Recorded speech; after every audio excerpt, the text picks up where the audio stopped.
Hi Sagittarius, welcome to your mid-October reading. Okay, this reading is called What Have You Done For Me Lately? And yes, I am a Janet Jackson fan, but it will also make sense. Just wait. So this is a time where you want to, let's start with love and romance. This is a time when you want to take it easy.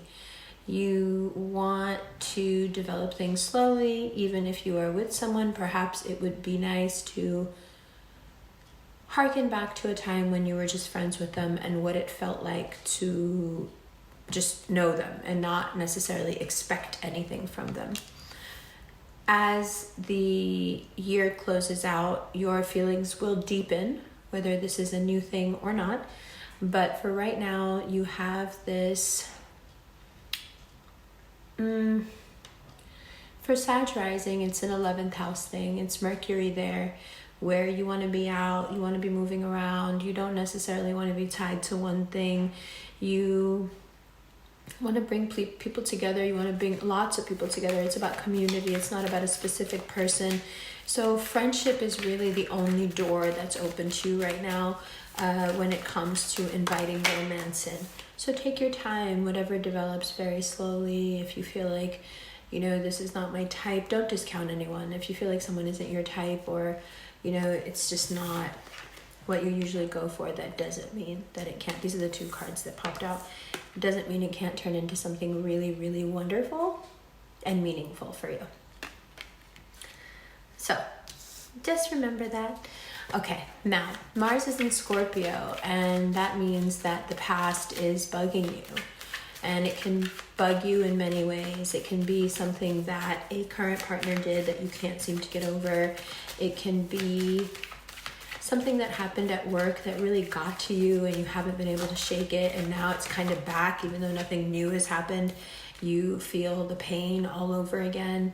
You can't help but turn people into gods and monsters, people who have been there for you right now, you deify them. They're, the godly ones. They're the most wonderful ones. Everyone else is fucked up. Everyone else is fake. Everyone else is, a villain.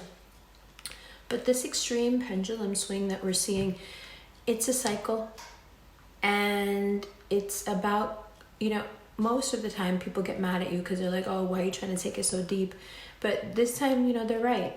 You're taking it too deep. The lighter you keep things, especially whatever has happened in the past, the easier it is to move forward.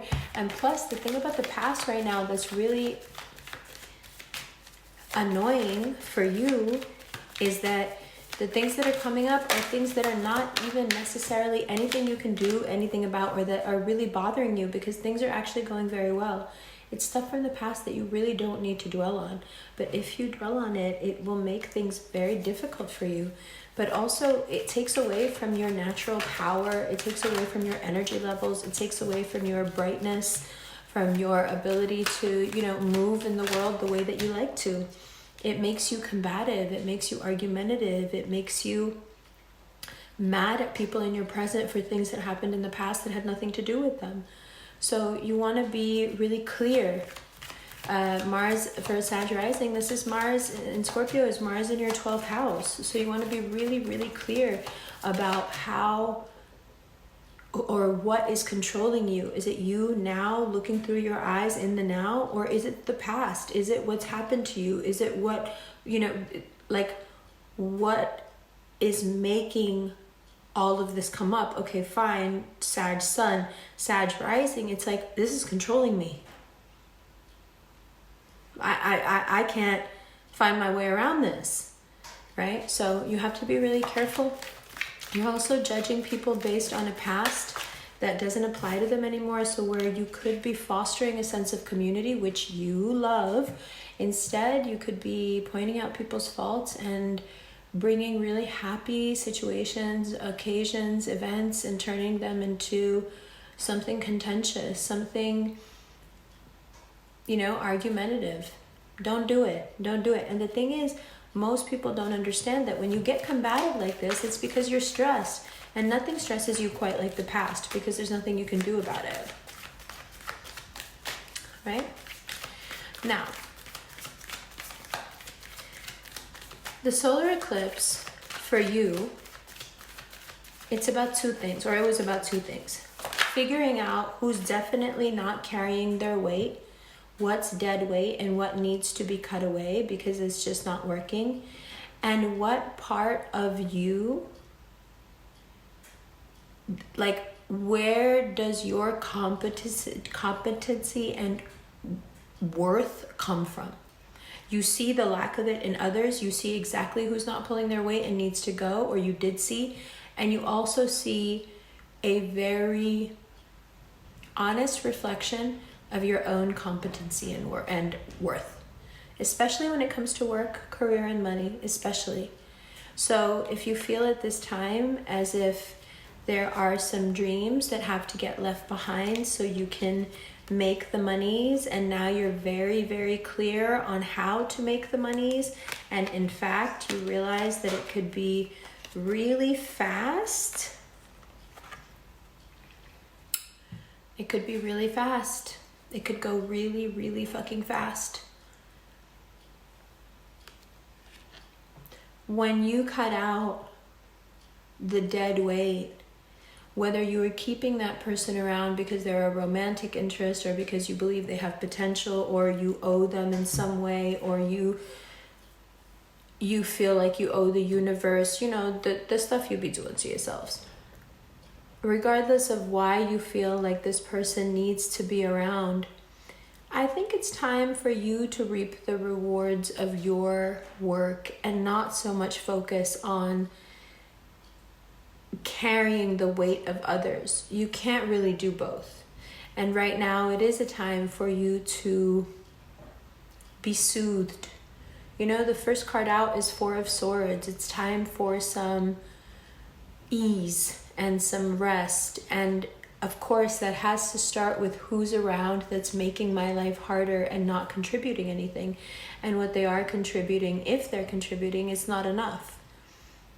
The solar eclipse put that into words, and it brought that out in situations where you finally have had enough, and it doesn't matter what someone brings to the table even anymore, as much as it is, what have you done for me lately? So for some people that's, you know, what have you given me financially? For others it's, have you ever really even known me? Have you ever taken a moment to really understand me or get to know me? And if you haven't, you know, past this solar eclipse, I really just can't have you in my life anymore. I have to, if I want to see myself become the version of me that I know is there, and that the solar eclipse actually made very clear to me as well as there, then it also made clear to me what I have to leave behind. And you, unfortunately, whomever these people are, this person is, they've got to go. They're on that list. Okay? Now, when we talk about career and money, the benefits you have right now don't come from business. They don't come from moving and shaking. They don't come from people you know. They don't come from any sort of, you know, funny stuff. It's just what you know how to do and what you know how to do really well. So there's no point right now of trying to branch out into something else. Do what you do it well. And there's actually a milestone out there that you really wanted to reach, and you're getting very close to reaching it. It has a lot to do with, like I said, reaping the rewards of what, you know, of what you've been sowing. This lunar eclipse is in your house of work and health, Sag rising.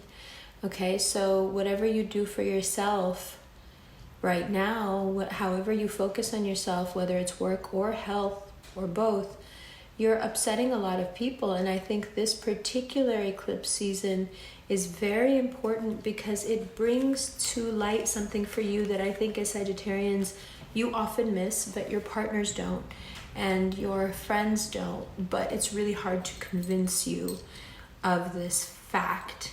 And what that is that people find you so useful, entertaining, magnetic in their lives that oftentimes the people that you're around most, the people that you think love you the most, are the ones that truly don't want you to have a happy, stable life. Because if you have a happy, stable life and you do for yourself, you're not going to have the emptiness, the space, the time, the loneliness to be their clown, their entertainment, their magnet, their attractor, whatever you want to call it, their fool. So we're going to talk at length about that in the extended, because I know that's a lot to say, but also I think you know what I mean. I'm not calling you a fucking clown. I'm saying that people be treating you that way, and I think you know exactly what I mean. So let me go over what we're going to talk about. We're going to talk about the lunar eclipse and a change of attitude. And then we're going to talk about mental and physical health, and we're going to talk about the lunar eclipse and how it applies to that, and about repression and healing from repression, which is a big thing that comes up for both Sag Sun and Sag Rising. And then we're going to have a little talk, as we are tending to do in the extended. So the extended is new. It's just this still, and then it's a brief look at the cards, and then, you know, we're just talking. So just an elongated video. Back in the day, the videos used to be like an hour long. So basically it's that, but it's just broken up into pieces, easier to digest. Okay, if I were to leave you with some parting words here, it would be this. Your season is coming up very soon. And this thing I just told you about being the bright, shiny thing, there's nothing wrong with being the bright, shiny thing. The bright, shiny thing is amazing, which is why everybody loves you. But you have to understand how many barracudas are in this water. That's all. Barracudas like bright, shiny things like everybody else. And you have to keep in mind that they're also out there. And if you look around and you're seeing a lot of barracudas right now, well, then it's time to get the fuck up out the water.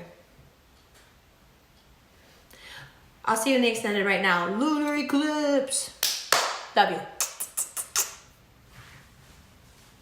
Oh, there's a preview. Right now, I'm working out. I was supposed to do my makeup. I was supposed to take a shower. I was supposed to do lots of stuff before I did this video. But then I was like, you know what? No. We need to talk about this. So, yeah, that's why. Love you.